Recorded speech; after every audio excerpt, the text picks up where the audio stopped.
Namwandu Nambizibu yekubira enduulu mu ofiisi y'omubaka wa President Haji Moses Dumba olwa mutabani we okumukuba mu nnyumba n'okutunda ebintu by'omugenzi era ensonga ne zikwasibwa Collins Kafeero ow'amaka n'eddembe ly'obuntu omuli n'ebyabafu n'atuuza olukiiko nga ne Mohamed Sebuliba olwetabye mu famire abataka n'abatuuze. Kafeero abasomeseza amateeka bwe galungamya n'agamba nti wali muntu bagaba bintu bya mugenzi kubanga byegaba byokka nga amateeka bagalambika. Akulira bintu by'abafu mu Uganda Administrative General wabawa letter of administration ebaluwa ekkiriza okugenda okugabanya ebintu by'omugenzi bagibawa emyezi 6 mubategeera nga bintu mumaze okubinondoola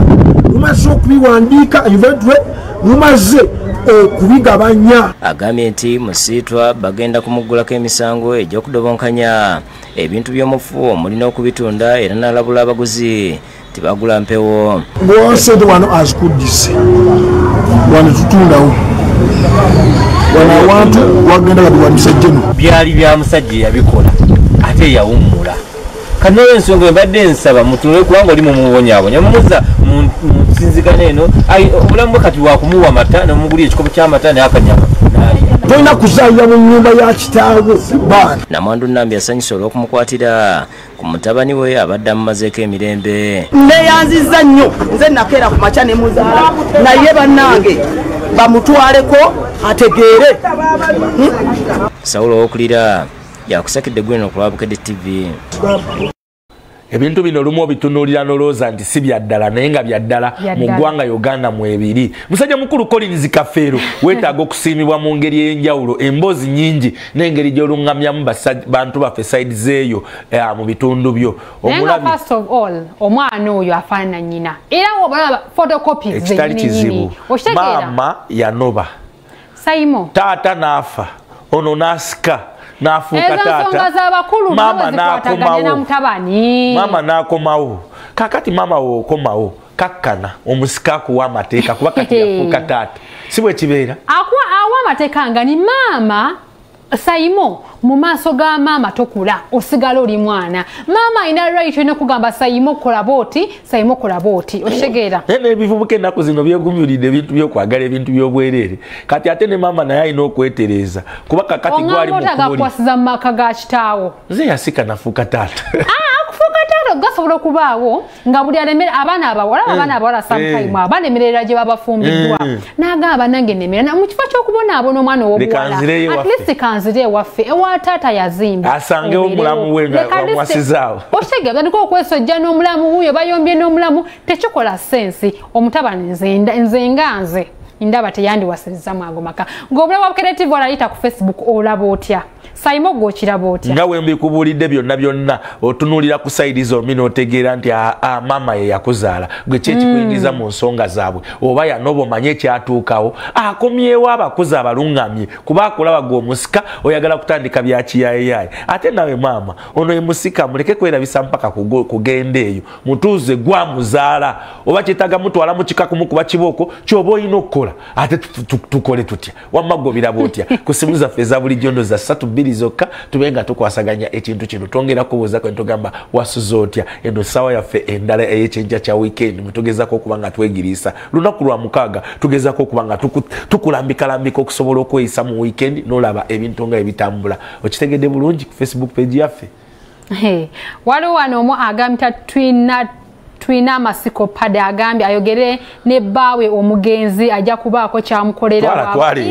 twala eri tulina amasiko omuzimu baagusirisa waba tamanyi kwogera n'abantu abaawummula bannange naye nga ekyo kibadde kyetaagisa Jordan agambye let her go to the court of sebo n'okukirako Patrick walayi togezako kuleta gagambo go wano mama nange nkutumidde vaawo gende wanambwayo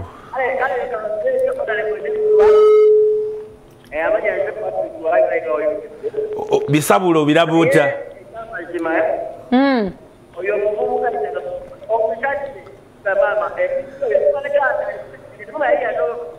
yanoba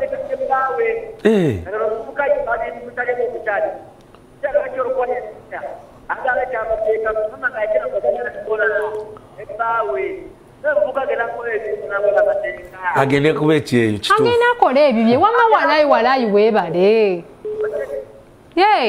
Bukedde sebo wangi omukulu wasuze otya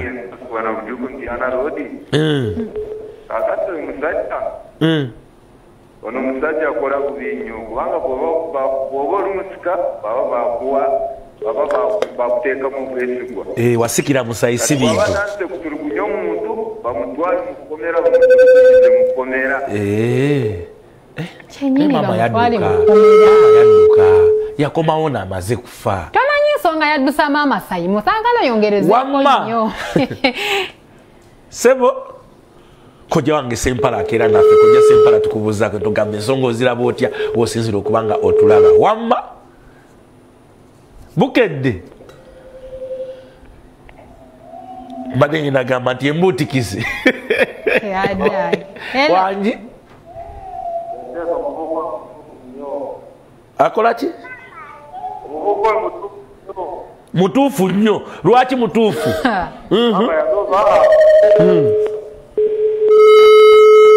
maama yanoba watoyagala taata waffe oyagala bintu bye nze ndeka fina zawedde ndesonyiwa taata yaliwo nodduka wali toyagala taata oyagala bintu bye kiki katugende mukuwumula tukomewo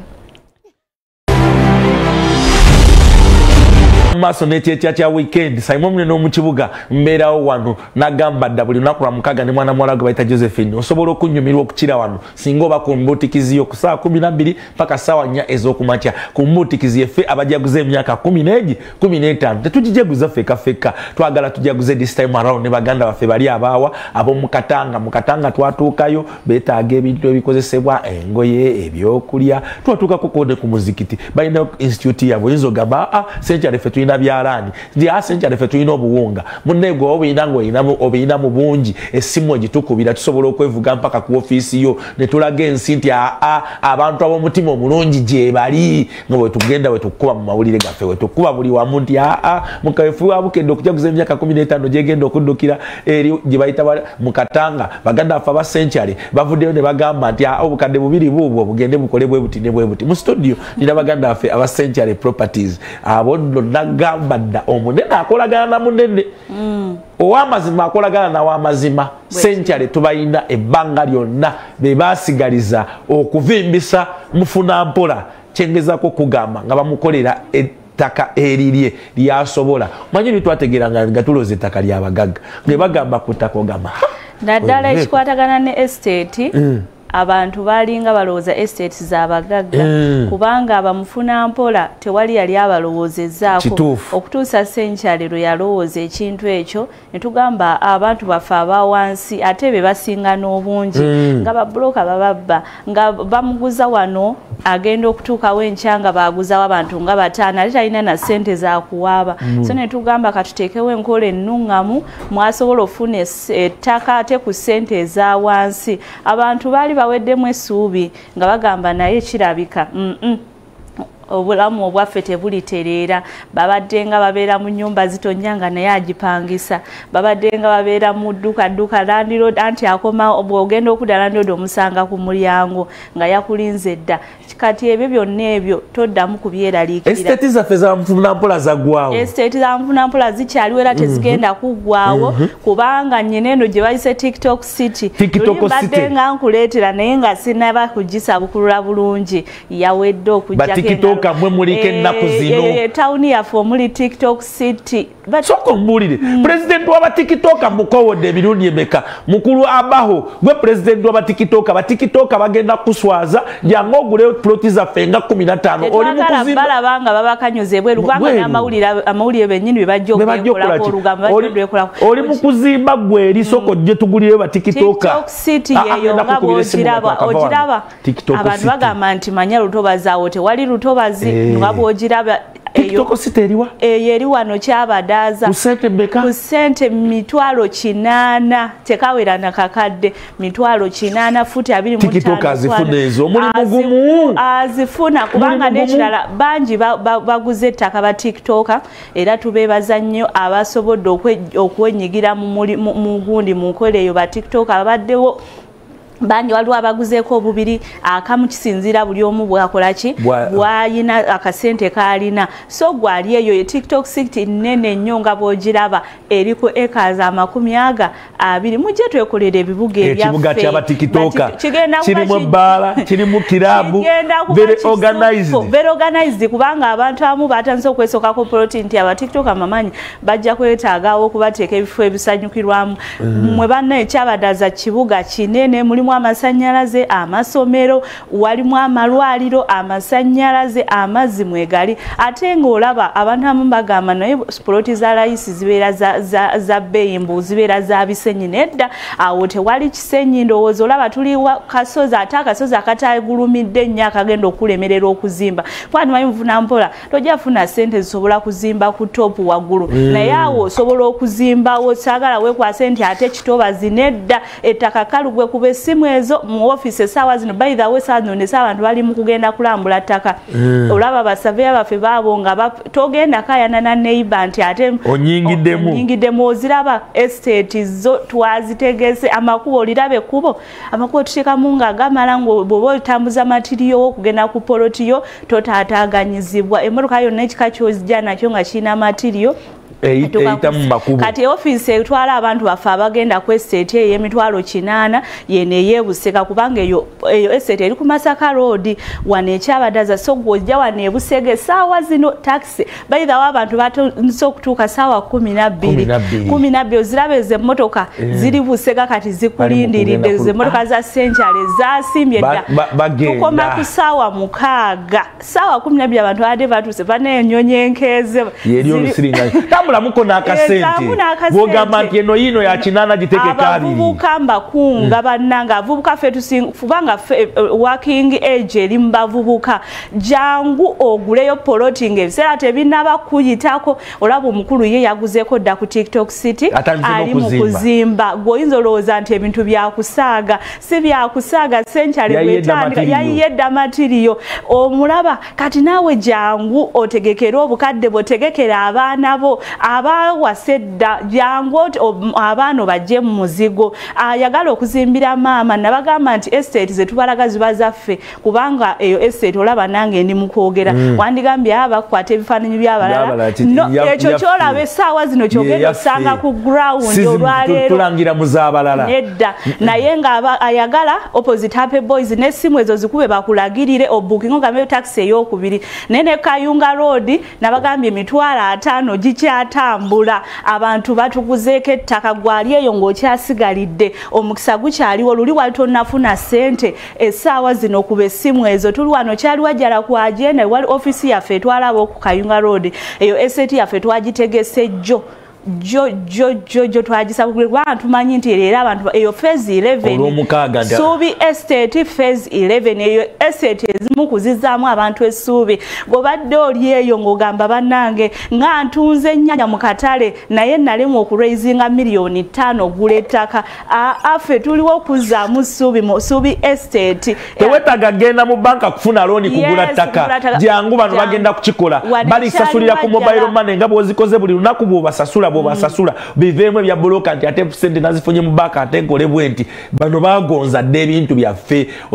tulina merchandise code yaffe yes tulina merchant code eya Century gwekuba ku essimu ezo bakulagirye jangu wano ekyalwa gyale saa zino deseera taxi zisimbye kubanga emmotoka zisimbulwa okuva ku ssaawa 12 mpaka ssaawa 6 ez'emisana gwali ewaka teeka sente mu bbaaga gamba nkangende mbagulire oba omukyalo omusurprising okomewo ne endagaano ya $5,000 oyinamu $5,000,000 jangu oguleko oba $10,000 gweteeka ssente mu nsawo. Eno poloti yaffe eri fuuti 25 kwana era sampo ya house yaffe eri Sonde bw'oba ozze wano ng'ogenda Kayunga Road ojja kuyitira Sonde olabe ennyumba gy'osobola okuzimba mu poloti $5,000 tujagala mu kaashi naye enkola y'ekibanja kulukatisi zino zinywamu bbiya mu bbaala kulukatisi gwe ngamba Innocent Kawoya azikuwa jangu ofune estate yenu esa tuli mu kulambuza nalese batandise okola ki okugenda gwe kwate namba z'essimu ezo zimu ziri ku WhatsApp ya 96 osobola otufunirako ojje oba leero oba enkya amafuta gabwerere okuva ku office mpaka ku estate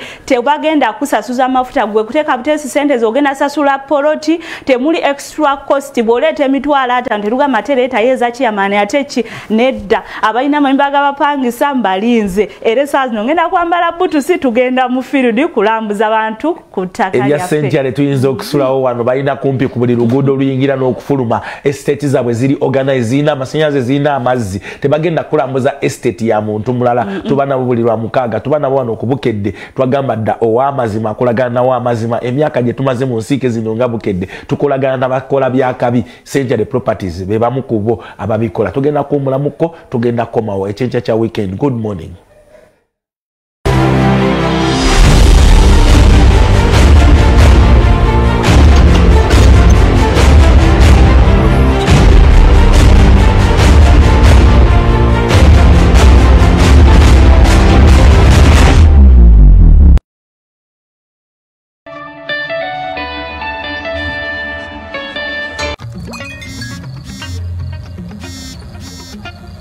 Hello muzukulu. Hello Jaja. Wakoze eki weekend eno? Ku Friday nagenda ku science trip paka Bwindi kulaba mazike.